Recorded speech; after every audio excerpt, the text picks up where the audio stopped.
ಪಿತೃಪಕ್ಷ ಆರಂಭವಾಗಿದೆ.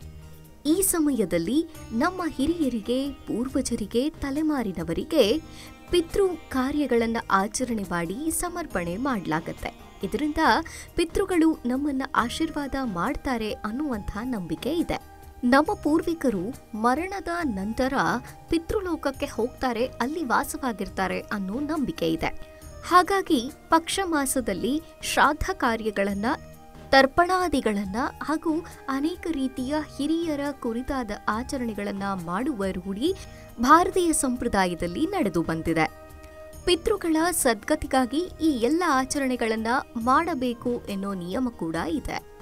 ಇನ್ನು ಈ ಪಿತೃಪಕ್ಷದಲ್ಲಿ ಕಾಗೆಗೆ ಬಹಳ ಶ್ರೇಷ್ಠ ಸ್ಥಾನವಿದೆ.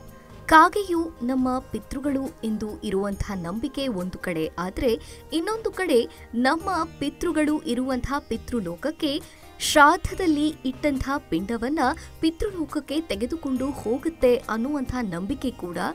ಇನ್ನು ಇನ್ನೊಂದು ನಂಬಿಕೆಯ ಪ್ರಕಾರ ಕಾಗೆ ಸ್ವೀಕರಿಸಿದ ಆಹಾರ ನಮ್ಮ ಪಿತೃಗಳನ್ನ ಖುಷಿ ಪಡಿಸುತ್ತೆ ಅನ್ನೋ ನಂಬಿಕೆಯೂ ಉಂಟು. ಹಂಚಿ ತಿನ್ನುವ ಗುಣ ಹೊಂದಿರುವ ಈ ಕಾಗೆ ಶನಿಯ ವಾಹನ ಕೂಡ ಹೌದು.